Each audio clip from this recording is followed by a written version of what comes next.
everyone studies at UJ barred 2 players. This is my opinion as a coach. Yeah. Time cricket is not going to provide Gauteng cricket with a Lions 4-day player. But so far this season, guys, I want to thank all of you for your commitment. Because what's going to happen is we're going to win the league, we're going to celebrate, and we're going to have lots of champagne and all of that stuff, and we're going to forget to thank you. Thank your commitment, thank your energy, your discipline, your respect.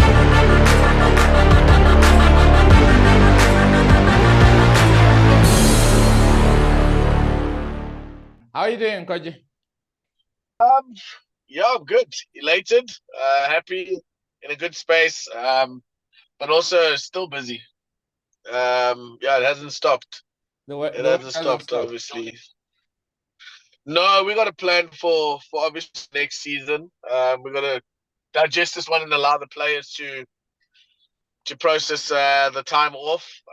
It's into exam season, so some of the guys are actually writing tests at the moment. We've got debrief meetings. Just had one with Nathan Yerster, who was the Premier League 50 over top wicket taker. So I just sat and had a chat with him now. And now it's so a couple of others will follow as they are able to avail themselves with their preparation for exams. Yeah. We had a few graduates yesterday. Nice. So it's Edwin Duval and Sahil Bramdor graduated in their honours. Yeah, so as much as we play cricket and people think that we're in competition with them as clubs, we're not. We've got a different purpose. We operate on a different scale, and we service something else. So all is well, though. All is well, Coach. I saw on social media that the boys graduated, and you can actually see that not only are you working hard on the cricket field, but you're also working hard with the academics, because that's important to balance the two. What's the secret behind that? Communication. I think that's a very important word to use. Communication and planning. Communication, planning, and accountability. So I don't need to tell you that you need to go to class. Training and the structure that we have is based around your class time as a player. Okay. You need to be mature enough, professional enough to manage that, and strong enough in your personality to say, Coach, I can't be at training because I have class, or I need to write a test, or I need to go to a tutorial. And that's why I speak to you about the fact that our program operates differently to other spaces. Yeah. It's completely your business as the student athlete. You're a student first, and then you're an athlete second at UJ. I see. So you need to make sure that you take care of the essence of the student part. Yeah. How then do you deal with a kid that was in matric last year and first year varsity? Obviously, there's a little bit of immaturity there, but talent may be there. How then do you split the difference between, you still want the player as talented and raw as they are, but you also don't want them to slack on their studying? Because you've noticed that a lot of players, they just go to varsity because the opportunity is there. But then the actual mindset of saying, I want to get a degree, or I want to get a qualification, is really not there. How do you maneuver that from a coach's perspective? Well, the kind of person we are recruiting is critical. I've always spoken to you about the people. We deal with people, and we don't deal with the number one tier cricketer. We are interested in the kind of person. Your talent, I can coach. I can coach you your talent, and you just need to make sure that you are understanding of our environment and what we need to achieve. I mean, I've got guys around my car now that are actually going back to study. It just came to say, how's it? And then they're going back to study. So a matric boy there's a big process that goes into recruiting a player. And I don't always think that people understand, and don't mind me, Coach, I'm going to actually drive and move to a space where I can actually sit, which is the cricket field. They don't understand that when a player is identified by UJ. That normally starts 2 years prior to them actually entering varsity. Okay. That's what I do. Yeah. I would look at a guy 2 years prior to that and then go, hey, Satenda, this boy at Club X or at your academy is got what we are looking for in a couple of years' time. Can you and I sit down with him and our team of academic support staff and address the challenges that the young man may have, if he does have any, academically? And then can we also meet with the parents to discuss what their academic and educational requirements may be? Yeah. That is when a boy is probably, or girl is in grade 11. By the time they get to UJ, per se, and we agree, we go through the whole contracting process with them, they have an understanding and we have an understanding of whether this person will be a fit for us or they won't be a fit for us. And we don't take that lightly in terms of them being a fit. For the mere fact that the personality needs to suit the UJ family. So you won't find that we'll get someone that's not mature enough to know what they're here to do, because that's been entrenched in them for the last 2 years in the recruitment process. They may choose to go somewhere else at another institution, and we would have benefited that institution by the process that we follow in terms of educating them on what is required as a student athlete, not an athlete student. No one comes here as a professional cricketer and leaves this place as a student. No one comes here as an Olympic athlete already. You learn that and you develop that through UJ's program and through UJ's systems in any sporting code. And that's what a student athlete actually means. Yeah. I don't know if that answers your question, Coach. Yeah, you did. But then what guarantees that this kid is going to be a good fit? Because it's one thing to say, okay, fine, they are talented and they are smart in school, not necessarily smart, but they can attain a degree at some point or whatever. What's the risk involved with regards to, yes, we may give you the scholarship now or the bursary now, but there's no guarantee that they're still going to be a fit for UJ 2 years, 3 years, or 4 years down the line. How do you split that that risk? Well, the easiest way is in our scholarship contract. Our scholarship contract is subject to review every year. So you can either increase your value from where you started, or you can decrease your value, or you can lose your scholarship. And then you have to repay that scholarship, because that's what happens in any investment. The university is putting an investment in you to be a champion athlete for them and a champion student for them. However, if you do not deliver and you breach your contract and your agreements in your contract, unfortunately, you will have to deal with the normal legal contractual obligations and consequences that anyone deals with if they breach a contract. I see. And this is not to scare parents. This is to make parents aware that their kids sign these contracts and everyone looks at the bottom line. I think you know that when you get your first job, you always look at the back page how much your salary is. What does it say exactly? What is the remuneration? What does it say? Yeah, but no one looks at the annexures and reads them properly. The discipline, the code of conduct, those terms and conditions that are very, very critical in you and your so-called employer or your so-called the university that you contracted to are going into agreement with. So we then go through that contract with the players again. We then teach them about what the criteria of the scholarship is. And some of this comes in the process of recruitment. Because parents get amnesia and they forget. And we just have to serve as a reminder to say, look, guys, now you're in the program. Now we honor our side of the piece, but what are you guys doing? Your son, unfortunately, has missed 5 practices. And in the 5 practices, we need to now sit down and discuss with the students not the parents, with the students, because they are adults now. Oh, they're adults, not minors. Yeah. Yeah. So this is what the situation is. If it is really dire and there's no understanding from their part, we need to inform their parents as to what the situation is and where we are with the situation. Yeah. So there's a lot of, again, I spoke about communication in the beginning. There's a lot of that from my side because I hold a dual portfolio in a sense of that I'm a manager of UJ Cricket Club, but I'm also the head coach of UJ Club. So it's a manager, head coach role. Yeah. So I deal with the business side of UJ Cricket, but and the educational side and all of that, recruitment, scouting, budgeting, planning, program planning, employment of resources, i.e. coaches and support staff, and consultants. And then I also deal with the cricketing side of it.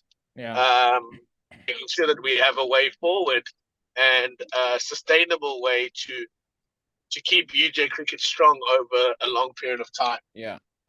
Coach Sia, for guys that are joining us now, we're starting to Coach Sia. Sia is the head coach of UJ Cricket, and we jumped into it. And first things first was to congratulate you, Coach, for all the accolades that are in your cabinet right now. I think you guys have done something tremendous too. We spoke to the gents from some of the players, and having 2 trophies in a space of 3 weeks, or 2 finals in a space of 3 weeks.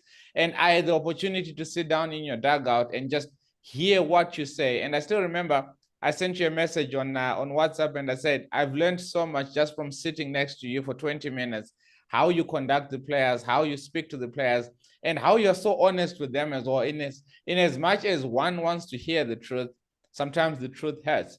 And you spoke about the UJ culture, and the gents that we spoke about last week also spoke about the UJ culture.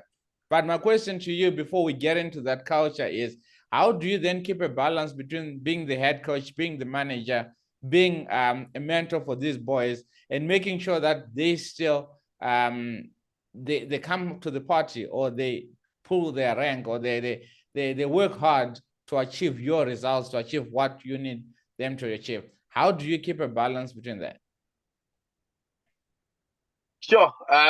That's a very good question, because the balance is not necessarily in the what.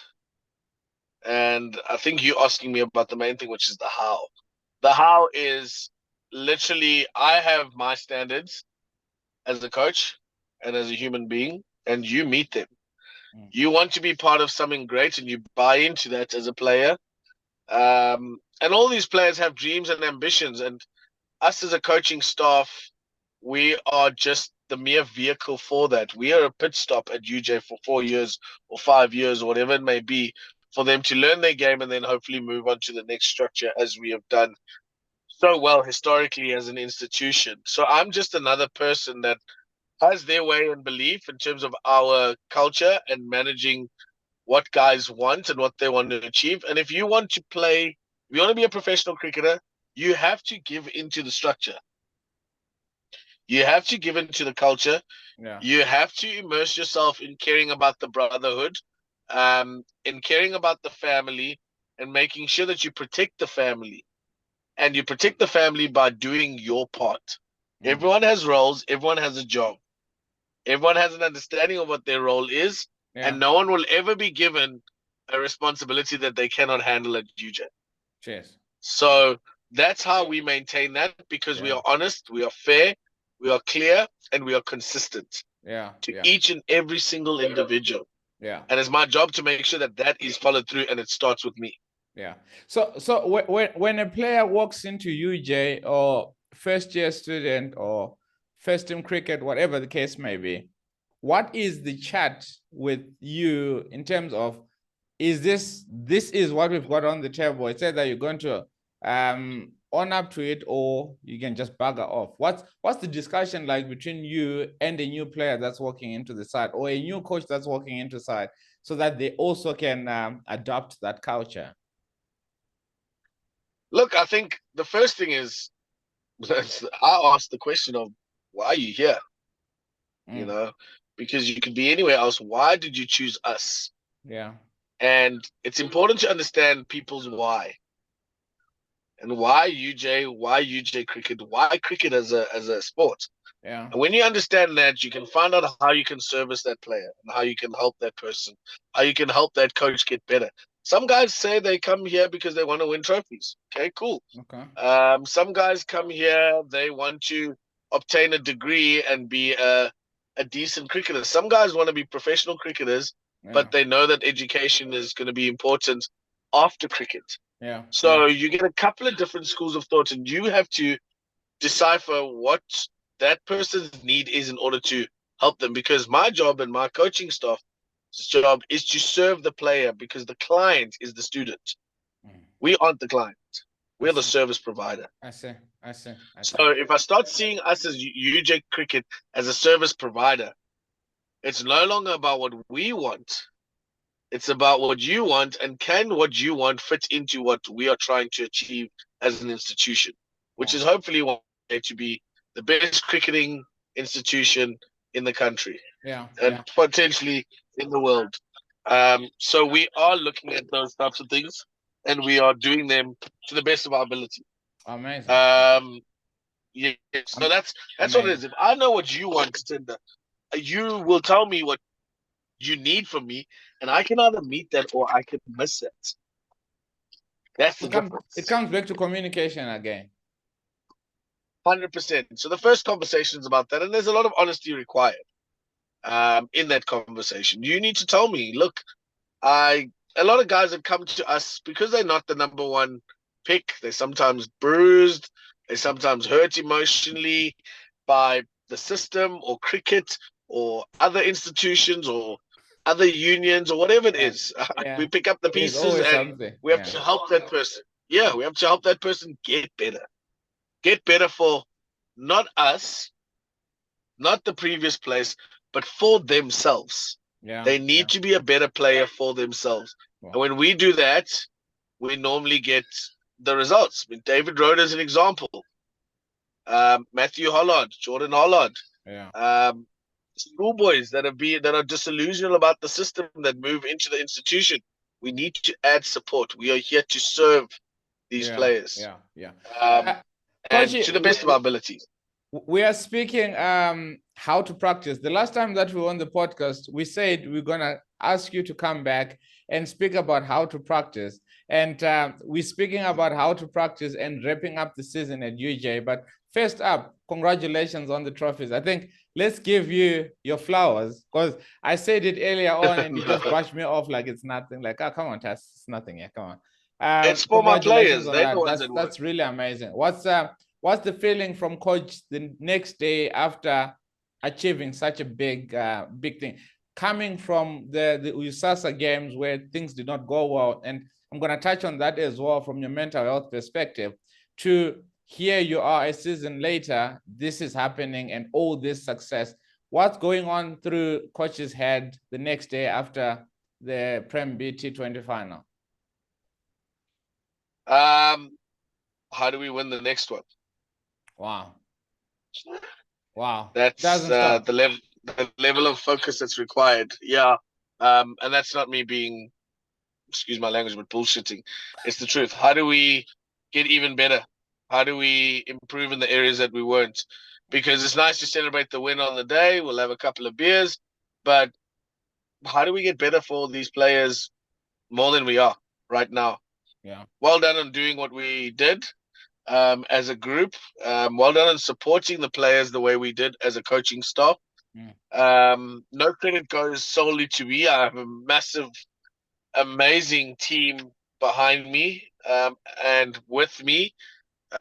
Next to me, I'd like to say next to me, because I don't necessarily always lead. I think everyone takes their turn in terms of growing the space and taking accountability and responsibility. Ultimately, everything sits on me, but I don't like to lead alone. So yeah, the players deserve all the credit. They make the sacrifice. We sacrificed. We had a hard conversation at USAS. We made some big decisions. Some big players were omitted from our environment. I had to be honest about some of the errors that I'd made. and the approach that I had taken and we had taken as a coaching staff. But also we had to congratulate ourselves also on still being in the fight. Because, you might get a bad score today, but you're only one score away from a milestone. Yeah. So we had to take that on the chin. And there's an immense pride the next day for the players, but very quickly do you move on. You should move on very quickly as a coach if you want to achieve greatness and achieve great things and change people's lives through the sport that you're involved in. So holding on to over celebrating for too long doesn't win trophies the next season. That's so someone said we're grateful. Yeah. So, someone said that the issue is not being number one. Anyone can be number one. It's staying at the top. That's where the important part comes. And like you're saying right now, the moment you get hold on to, we won the cup, we've got the cup, then next season is going to be something else because you've not put in the work for the coming season. And I think we said that the same thing with the gents that were with Karen and the gents and Matthew and Jared, that if you're going to look at what you've achieved today, you're going to forget that tomorrow is coming and tomorrow still needs to be worked out on. And you also spoke about how you guys have been chatting to the players. What goes on practice-wise with the players during the off-season? Because it's been a long season, it's been hectic and everything. Everyone sort of needs to calm down and cool down and everything. How then, as a coach, do you structure a practice session that is going to benefit the player in the off-season and as well trying to make them rest or give them that rest that they deserve because they've worked hard, or sort of like give them the opportunity to immerse in the pleasure or in the success? As a coach, how do you then do it? Look, I think this all boils down to our communication. Our players know at the beginning of the season what we set out. Everyone's crystal clear on the message. I think we also allow players to bring about what they want, which is very important. So the guys, the guys don't want to have the first year's rest as much. So the first years are going to be part of an acceleration program that we'll do for the next month. They'll come in for 45 minutes to an hour to just upskill on the areas that they are behind on within our program. That can vary from mental to emotional to skill to whatever their choice, where they've identified is a weakness for them. We address that with them and we support them through that so that by the time preseason starts, they are comfortable with those skill gaps and they are a little bit closer to where they need to be. Because for me, it's bringing the barometer. If most of my senior players are sitting at a 7 out of 10 or 6 out of 10 in terms of Premier League cricket, and my first years are sitting at a 3 out of 10, I need to get my first years to a 5 out of 10 as quickly as possible. And the 6 out of 10 seniors need to be at a 7. The 7 out of 10 seniors need to be at an 8. The 9 out of 10s, which is no one. Yeah, I want to get to a point where I have, in a squad of 35 players, 25 of them are third-year students that are at an 8.35 out of 10, because no one's going to be a 9 in my environment. Because a 9 means that you probably shouldn't be with UJ. Yeah, it's amazing that you've got. It's amazing that you've got such big numbers, Coach. 30, 35 in your squad.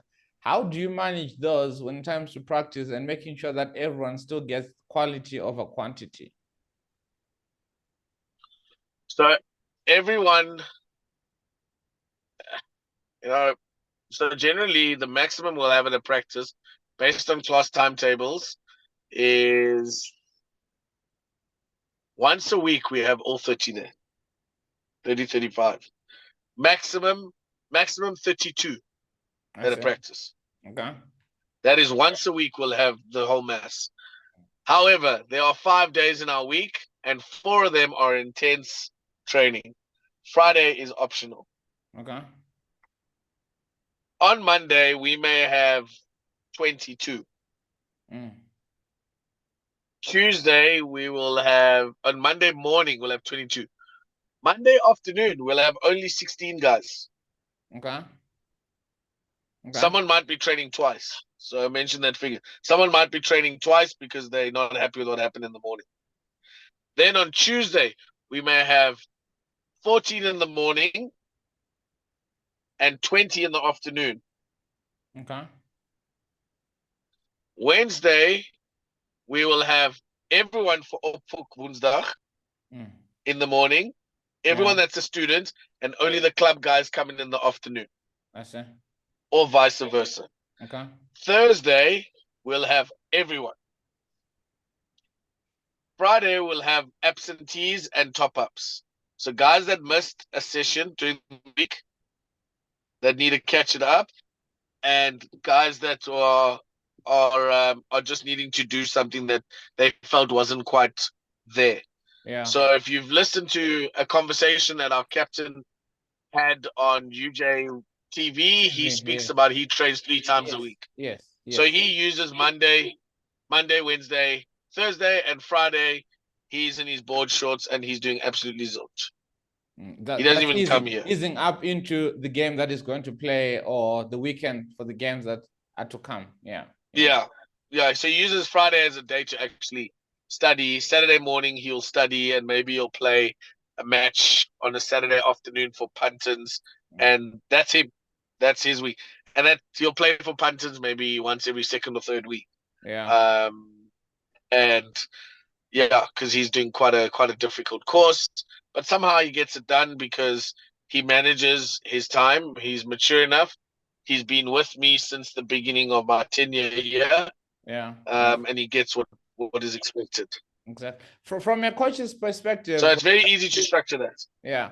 From a coach's perspective, when it comes to the whole entourage or the whole infrastructure from Monday to Friday with your practices, are you then saying if a player comes on a Monday, they really don't have to come the next day? Is that how this is all structured? Or you expect every player to come in Monday to Thursday, then Friday becomes optional? How are you structuring that practice-wise? You have to attend 3 sessions. That's not negotiable. How you do the 3, that's your business. Whether it's morning or afternoon. Some guys know that they're going to miss them, so they do Monday. But he knows on Tuesday he's got a backlog of work and tests. But then on Wednesday, he'll only be able to come in the afternoon because he's got class in the morning. So what he'll do is he'll do a double on Monday because his week is difficult and it's condensed. And then he'll do a Thursday afternoon. Okay. He's done his 3. That's 3. Okay. But he can only do that, he can only do that if he's a senior. If he's an all-rounder, if he's a junior and he's a first year, he needs to try and make 3 days separately. Whether he does doubles or not, that's his problem. But he needs to do 3 days, not 3 sessions. So basically, if a student does the morning session, he still, if he wants to come for the second session, that's deemed as 1 day. It's not you've attended 2 sessions. And that's non-negotiable. That's a first year. That's a first year. Yeah. Because they are so far behind. But as they upskill and start performing the way we need them to perform, we start releasing the shackles in terms of controlling the day that they come. They need to give us their structure. I see. Yeah. Wow. That's hectic if you ask me. But how do the first years react to that? Because you're coming from obviously you're coming from matric the previous year, and you were going to practice. Let's take, for example, you go to practice on a Tuesday night. Maybe there's a school game on a Wednesday, then next practice is probably on a Friday, if any. Now you're coming in and you have to attend 3, and these are intense sessions. How have you found the youngsters to react to that? How do they react to such? Oh, great, man. They've been amazing, the guys that we've had this year and over the years. Because there's obviously a buddy system. There's senior guys that will be attached to them to assist them and make sure that they transition in the right way into that space and into that schedule and into the physicality that's required conditioning wise to manage your body to cope with that. Because yeah, it seems like it can be taxing, because remember, a first year comes into UJ not in February, they come in January. So they've got a month and a half to integrate. I see. Before classes start. Then they get their timetable. Then we look at the timetable and we're like, yo, yes, this guy he's busy every day in the morning, but he finishes at 3. So coaches, this guy's a batsman. So Byron, you're the batting coach. Between 3:30 and 5:30, Monday, Wednesday, Thursday, that guy's with you. Okay, throw balls. And the throw balls at him. Let's do that to integrate him into that space. Then, on a Friday during top-up, he'll face match intensity bowlers that maybe need to bowl 3 overs each. They'll bowl at him. So he faces some bowling. So each program has to be tailor-made around the athlete's time. However, we have our non-negotiables that need to work around and with that time. I see. No one studies 24/7. That I can tell you for free. Definitely not. No one has got the capacity for that yet. So none of these guys are studying 24/7. None. Exactly. None. Actually, knowing my guys, yeah. They're passing, they're getting good marks, there are a couple of distinctions, but they also need to live. They have got a life. I think it's so important also to understand that. So yeah, it is. They have a life after cricket or outside of cricket, and they still also need to get a balance of that. You as well, you've got family after cricket. There is a need for you to also pull away from the whole setup or the whole cricket environment and just be you, be the husband, be the brother, be that guy. You understand? So having players understand that part as well, because you also don't want players that are always at the game. They end up hating the game because they've too much of it. I don't think it will ever happen with cricketers though, but the more they do, the better they become. Coach, let's pick your wrap up of the season of cricket, considering how mentally daunting it was when you guys went to the university games. What was that doing to you? Because we understand that the game of cricket, you fail more than you succeed. And the failures at the university games is just a testament that you fall and you dust yourself and you come back up, and here you guys are. But that's you being an experienced coach. What happens to a kid that's part of the players that was new at the university games and having such a thrashing? It's daunting mentally. How do you, as a coach, manage their mental health and manage yours as well? Because no coach wants to be called, yeah, you were last on the log. No coach wants to be called, nah, your team is nonsense. In as much as we give them what to do, and at the end of the day, they're the ones that have to score the hundreds. They're the ones that have to take the wickets and the catches and. How do you balance yours and theirs? Apart from the fact that, yes, you communicate with them, but how do you balance it mentally, especially coming from the US, from the university games, if you can use reference of that? The uses, I think we took a lot of comfort out of the fact that we didn't get thrashed, because the margins were so small. It was half a chance here, it was an extra over here, it was an extra run there, a poor decision. So we were able to take it down to sort of micro bits that require improvement in order for us to be successful going forward. It's not about me. Like, yeah, I've got a job, and that's my job is to win, is to be successful. And as a university coach, you measured on USAs and stuff like that. But I also understand where my team is at. I understand where the UJ Cricket Club system is at and what it's been through in the last 3 years. Yeah. So if if I'm gonna go there against programs that are against guys that have access to provincial players and professional players, and I don't have a single one, and I expect that I'm going to finish third, I think that's me not being realistic. Yeah, because cricket is a sport, especially at our level, university level, that two guys that play for, for example, let's use our union, the Lions. If they play for you, they need only come off twice in the week. And that wins you 2 games. And that already sets you apart. Exactly. So 2 games gets you into the playoff. That's it. 2 wins. 2 wins gets you into a semi-final where you can finish top 4. Jeez. So they've already given you, it's an added advantage, actually. 100%. So you could win 2 in a row on day 1 and day 2 with those 2 pros, and they could go off. And all you need to do is perhaps win 1 more. And based on the point system and win losses, and then you're in a semi-final.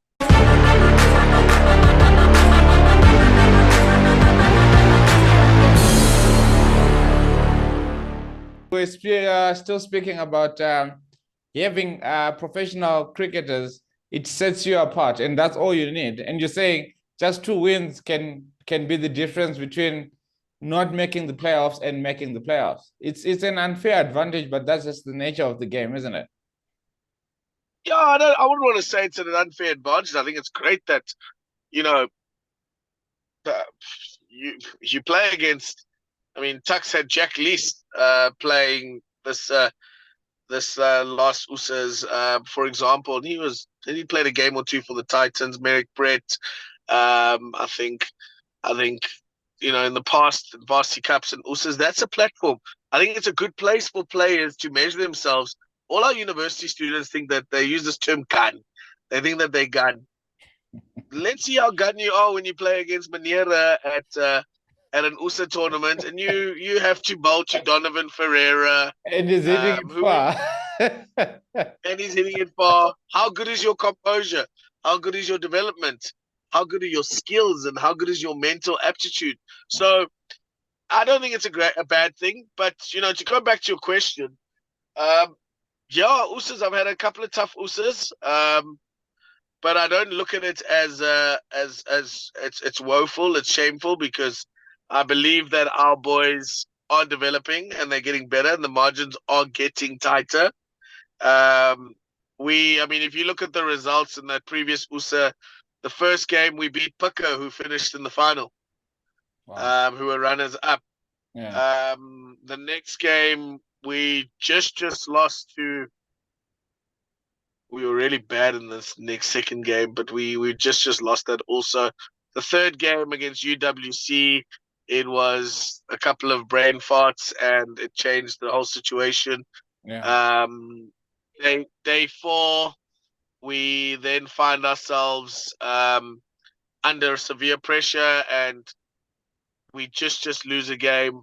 Talking about like 9 or 10 runs, something stupid like that. Yeah. Which is a moment in the field, an extra over for a bowler. Yeah. So it was small details. And then the last day in the relegation relegation and remain game, we played really, really good cricket. And then some of our players really do stand up in a game where we played a team that we'd lost to, playing poorly, and we played 10% better, and we smashed them, and we done before 2:00, and we are at home celebrating. So it's small margins at USAs. I mean, please let people not be deluded by the fact that we didn't win 2 out of our 5 games. We did. Yeah. 2 out of our 5 games, and a side that won, I don't know how that pool worked, but a side that won 1 game was somehow playing 5th and 6th place. So there's various factors in the point system that's you know, that needs to be looked at perhaps. And but I'm not panicked. I didn't go home and go, well, this is really, really bad. People think, shucks, you know, Man United have not won a premiership in so many years. But we still love it. But you still enjoy it. You still believe that the system works. Yeah. And I need to trust what I do. I need to trust that I'm building cricket. Yeah. It's not built. if that means means anything. I don't get SA under-19 players. I don't get provincial players. I need to produce players like that. The likes of Maritz, the likes of Manuel Matswiri has gone to Northern Cape. He was a critical player for us, and he's graduated. Yeah. There's Cameron Shackleton is at the Tuskers. Daniel van der Merwe is at Limpopo. That's just to name a few. UJ Cricket Club doesn't get to have access to Ryan Rickleton because he plays so much cricket, but he's a UJ Cricket Club member and is an old boy. Why though? What happens with old boys? Who's supposed to have that discussion with old boys to come back and serve? To me, to be honest, I think Ryan does what we ask him when we do ask him. We don't demand a lot out of these old boys. I mean, they're scattered all over UJ old boys, all over the country in various franchises. Yeah.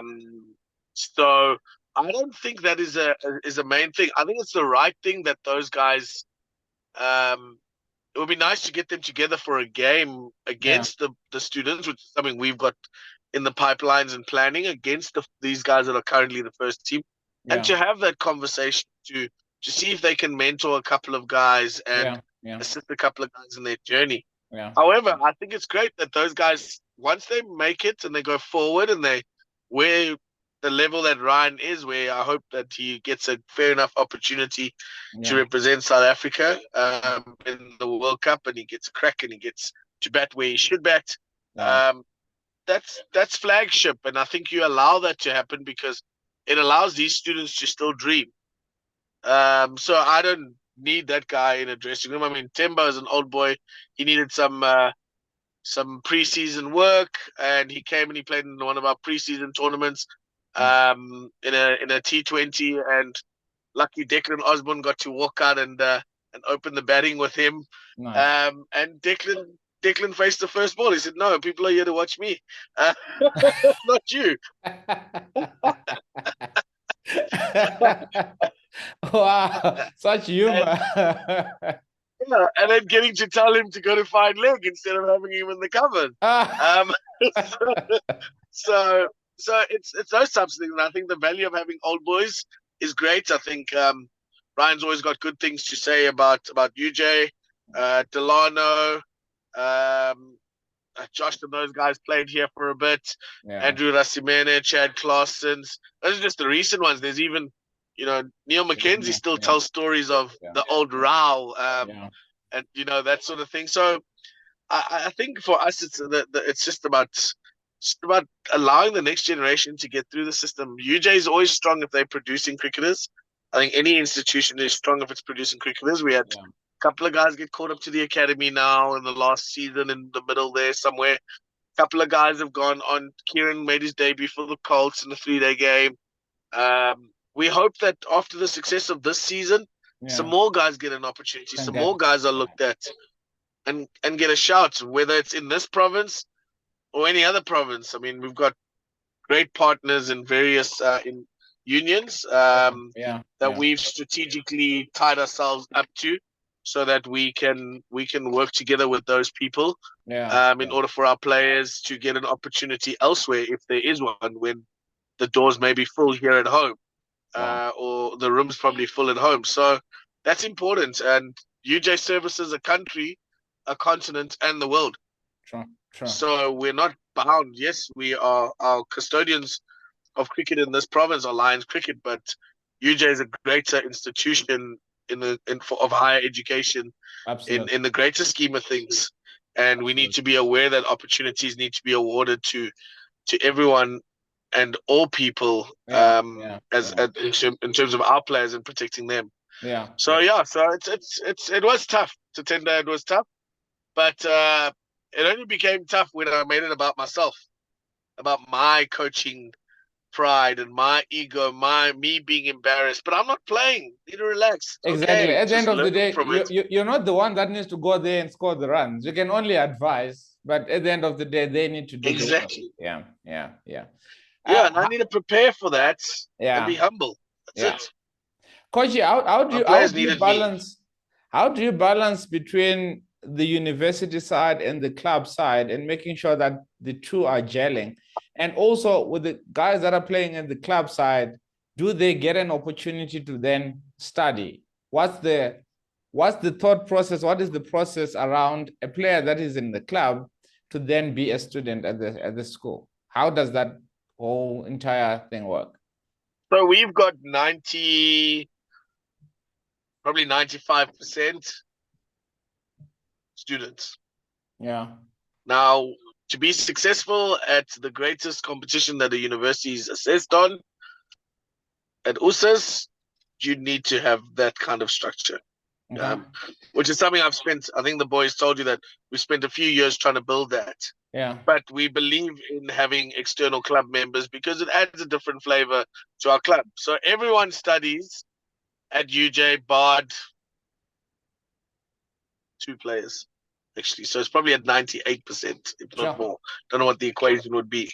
Wow. So we've got 2 guys that are non-students that do have an interest in studying, that we will afford that opportunity to them should they decide that that is what they want to do. Wow. But we know the value that they add. So varsity students get to go to USAS, for example. They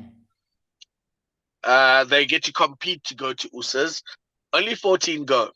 Okay. So these 2 guys that are club members, and this is where unions, the unions that run cricket need to understand. Yeah.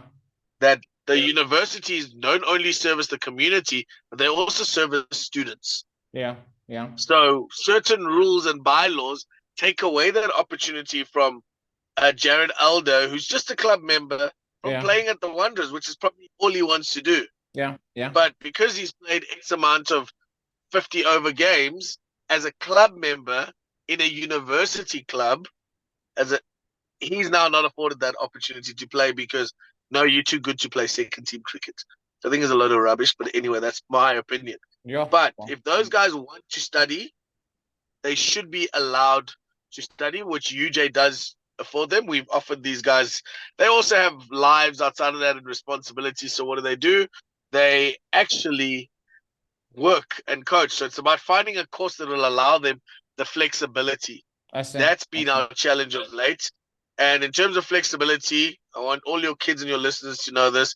UJ is the one university that you can have the option to study online. You don't have to do contact classes. Oh, nice. And you can still pursue your cricketing dream. And still, yes, we do have be a student. Yeah. Wow. Yeah, the only thing UJ doesn't have is a medical school.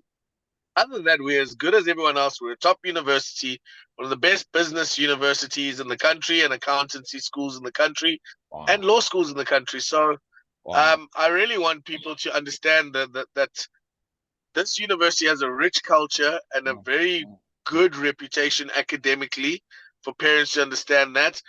Great facilities for cricket, for all sports. In this case, cricket. We've got 4 campuses and 3 of them have cricket facilities. I think we've got 5 or 6 cricket fields.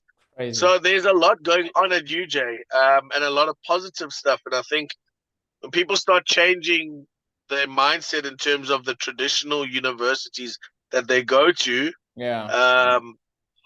you know, they'll find that their kids will find a sense of belonging, a sense of what the true South Africa looks like, a sense of equal treatment, equal integration, and a good, positive university lifestyle and culture for their children.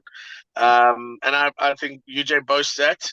I can't speak about anyone else because I've never worked per se, been employed anywhere else, but I do observe and see how things work. And there's a lot of opportunity here.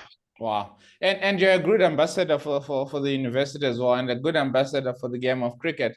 What would be your rep for the season, and what challenges did you guys face as a unit? Yes, there's been successes. Yes, there have been the trophies and everything that has happened.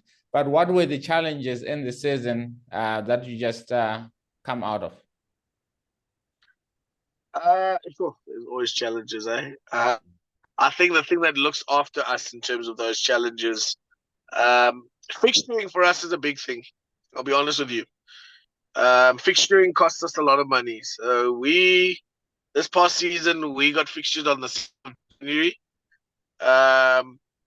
We spent club money in putting up our students and them traveling back early to have a fixture be postponed to a later stage. Costed us money.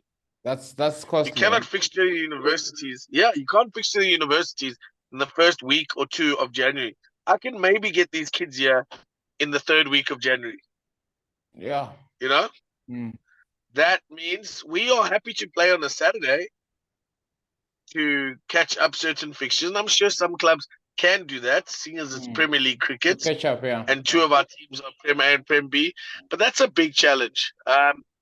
I think the other challenge is just the fact that, time cricket is, and this is not UJ's opinion, this is my opinion as a coach, time cricket is not going to provide Gauteng cricket with a Lions 4-day player. It's impossible in one day, though. Yeah. Exactly. You need to play Saturday to Saturday or Sunday to Sunday 2-day cricket. So get rid of the thing. It's a waste of people's time. It makes the season end in May. And people don't understand, and clubs and coaches haven't quite grasped the concept of how to actually play one-day time cricket positively. So you end up with a lot of draws, no outright wins unless the conditions are terrible, and it depends on the toss. Yeah. So for me, those have been the challenges, and I think this waiting system, if Club Champs is the pinnacle of club cricket. Yeah. If Club Champs is the pinnacle, not Community Cup, which is T20 and varsities can't participate in that. Yeah. Community cricket, which is club cricket, is played for Club Champs, which is the highest space. Winning Club Champs is the pinnacle for a club side. Then, why are we playing time cricket? Why aren't we playing 50-over cricket home and away in Gauteng? Makes sense. At CGL. Makes sense. Why aren't we doing that? Why? I've got my reasons to question that. But I'm not going to do a tell-all here about my views. But look, from a cricket person's mind and a coach, I would rather play home and away in Premier League than play time cricket. Yeah.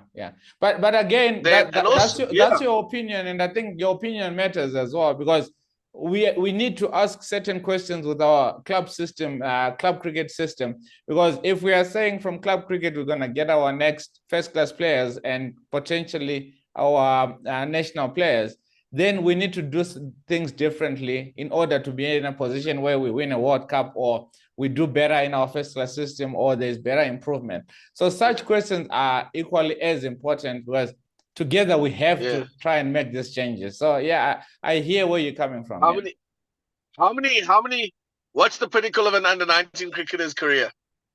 To go to the World Cup. Is the World Cup time cricket World Cup? No, it's 50 overs. 50 overs. All right. What's the pinnacle of it? We don't have anything that says time cricket from a professional point of view. So why do we have it? So we must stop trying to kid ourselves and reinvent the wheel. Let's keep things really simple. The good 50-over cricketer in club cricket will be good enough at Colts. Will learn through the coaching. So coaches need a coach, which they do. Yeah. They will expose them to longer format cricket. Yeah. Right. And then the guys will be able to play 3-day, 4-day, 5-day cricket over a period of time. Yeah. This is really killing a club season. Can we say one challenge that we face? Can we say that we can bring back 2-day cricket? Because I grew up in Zimbabwe and we played 2-day matches, Saturday and Sunday, and it helped teams to bet longer, to understand their game and their dynamics. I never understood it here with time cricket, that how do you emulate 4-day cricket in a day? That's impossible. So would you think you need rock star coaches that risk it? No, absolutely. I grew up in playing club cricket in Cape Town, which is 2-day cricket, and 50-over cricket, and the T20 competition was done at the beginning of the season, Western Province. So we play the first few weeks of the season. We play those T20 Saturday, Sunday. The issue here that I may see administratively and the challenge is that perhaps, and this is my assumption, that the union may find that Saturday cricket is the profile. Yeah. So they need to accommodate Saturday cricket with some of the players of Premier League standard to make Saturdays, it strong. Yes. But Saturday cricket is for the bras that they don't care about the game. They just want to chill. Yeah, I wouldn't say so much about caring about the game, but they're social cricketers. Yes. And now we're mixing social cricket with aspiring cricketers that are supposed to feed the Lions pipe. Yeah. Now you're going to get a guy that plays for UJ that's got a lot of ability playing against a guy that just has had about 4 Amstels. Oh, he just had a Castle Lighters drink spray. Yeah, and now he's going to whack him. So, and it has an effect on the quality. So that may strategically affect the fact that we don't play 2-day cricket, because then you could play T20s in the first 6 weeks of the season and get the final done. Wait until the end of the season to play T20 finals. Get it done. Even if it's a midweek on a huge strip from the Lions, you play those finals straight afterwards. Get it done. Now we're done with T20 cricket. Let's move to 50-over cricket. Yes. Or let's move to time cricket for the first half because it doesn't rain that much. Yeah. Then later on. So 3-4 weeks. In the first month and a half of the season, you can finish your T20s. Not even in the first month. So you start your season in September. Finish it, and then you're done. The finals get played. All of that is done. Yeah. And then you get to your time cricket where you play Saturday, Sunday. Now, everyone's argument's going to be, but not all guys that want to play cricket, we're going to lose players because we're playing Saturday, Sunday. Wow. Okay, guys. How many? But why are you playing cricket in the first place? Yes. Why are you playing cricket in the first place if you're going to run away because there's 2-day matches? Don't play. Simple. And if you've got a wedding and you miss the game, you miss the game. Yes. Unlucky safe. You love the game. Unlucky. Yeah.